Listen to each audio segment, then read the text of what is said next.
दोस्तों नमस्कार। हमारा आज का विषय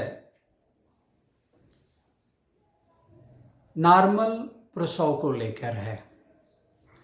आजकल एक ट्रेंड सा चला हुआ है कि बहुतायत मात्रा में जो भी डिलीवरीज हो रही हैं वो सिजेरियन डिलीवरी हो रही हैं। ऐसे में होम्योपैथिक चिकित्सा कितनी सहायक नॉर्मल प्रसव कराने में, सामान्य प्रसव कराने में। मैं doctor Ashwini Kumar Rai, consultant homeopath.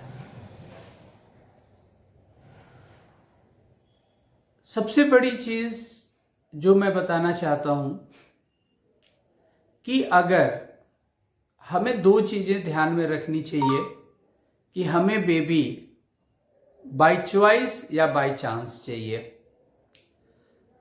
अगर हम समय रहते प्रॉपर तरीके से होम्योपैथिक दवाएं और होम्योपैथिक दवाओं के साथ एक सामान्य सुझाव, सामान्य मान्यता का अगर पालन करते हैं तो हमें पूर्ण विश्वास है कि 100% प्रसव सामान्य ही होगा, उसमें शल्य क्रिया की आवश्यकता नहीं पड़ेगी।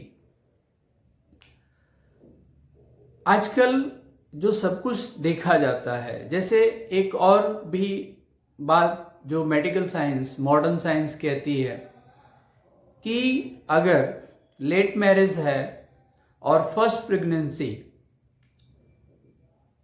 27 साल की उम्र होने के बाद अगर आती है तो वैसे में अधिकतर ये देखा जाता है कि जो सेकेंडरी कार्टिलेजिनियस जॉइंट है वो कार्टिलेज हार्ड और स्टफ हो जाता है, जिस कारण से जो सिम्फाइसिस प्यूबिस है वो खुलता नहीं है, जिसकी वजह से कहीं न कहीं जो सर्वाइकल ओपनिंग है वो प्रॉपर तरीके से नहीं होती है।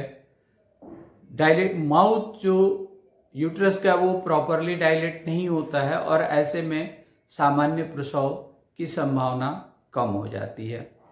लेकिन होम्योपैथी में अगर समय रहते और अर्ली प्रेगनेंसी से ही अगर ऐसा प्रयोग किया जाए, खास करके कुछ एक ऐसी अच्छी दवाएं हैं जैसे सिमिसिफ्यूगा और कॉलोफाइलम, ये दो ऐसी दवा है, खास करके सिमिसिफ्यूगा, जो कहीं न कहीं डॉर्सल मसल्स पे और जो कार्टिलेज है उस पे ये काम करती है। कार्टिलेज का जो स्टिफनेस है उस स्टिफनेस को समाप्त करती है और जिस कारण से अगर कैसे भी रिजिड ऑस या लॉकिंग ऑफ सेकेंडरी कार्टिलेज, जिसके कारण से सिम्फाइसिस प्यूबिस का प्रॉपर मूवमेंट नहीं हो पाता है, इन दोनों ही समस्याओं का समाधान करती है। इसके साथ खास करके during the conduction of labour जो चीजें देखने को मिलती है या जो कारण बनते हैं, जो सामान्य प्रसव में बाधक बनते हैं, इसमें कहीं न कहीं पेशेंट की दिनचर्या एवं जो डोमेस्टिक सिचुएशन है, साथ में सोशल बिहेवियर है, ये सारी चीजें अकाउंटेबल हैं। ये सारी बातें अपना अपना रोल अदा करती हैं। अब अगर कोई महिला नाइट वॉचिंग की आदत है, स्पाइसी फूड या स्टिमुलेंट फूड लेने की आदत है, ऐसे में कॉन्स्टिपेशन डेवलप कर जाता है, चिड़चिड़ापन बढ़ जाता है और यह एक प्रमुख कारण बन जाता है जो नॉर्मल प्रसव में बाधा डालता है। ऐसे में होम्योपैथ की एक बड़ी ही अच्छी और कारगर दवा जिसका नाम नक्श भूमिका है वह सहायक सिद्ध होती है।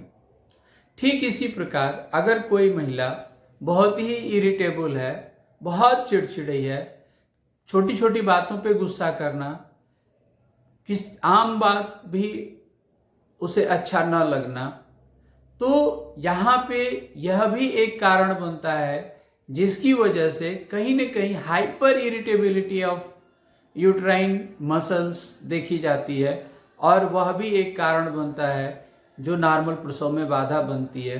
ऐसे में हमारी दवा कैमोमिला बहुत ही अच्छी और कारगर दवा है। ठीक इसी प्रकार देखा जाता है जैसे यूट्राइन इनर्शिया, चाहे वो हाइड्रोएमनियोस, हाइपर हाइड्रोएमनियोस के कारण हो, या यूट्राइन मसल्स में टोनिसिटी न होकर स्लगिशनेस बहुत ज़्यादा डेवलप कर जाती है, इसके कारण हो, ऐसे कंडीशन में हमारी दवा जेल्सिमियम बहुत ही अच्छा और कारगर प्रभाव देती है और with in short conduction of labour में मदद करती है।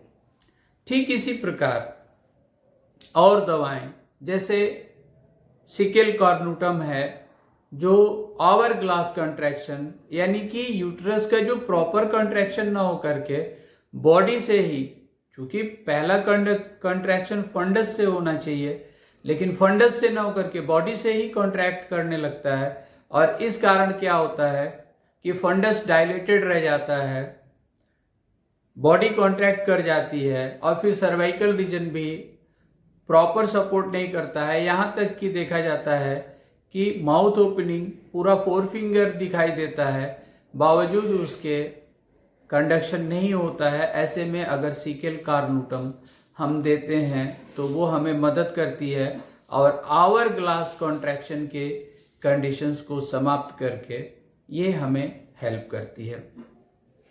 ऐसे केसेस में प्रैक्टिकली हमने एक और बड़ा अच्छा चीज़ देखा है कि जैसे चेंजेबिलिटी, पेन आना, पेन नहीं आना, थोड़े देर में पेन आता है फिर पेन गायब हो जाता है, तो कहीं ना कहीं एक चेंजेबिलिटी होती है जिसकी वजह से प्रॉपर कॉन्ट्रैक्शन नहीं होता है यूट्रस का, और वह भी एक कारण बनता है कि नॉर्मल कंडक्शन नहीं हो पाता।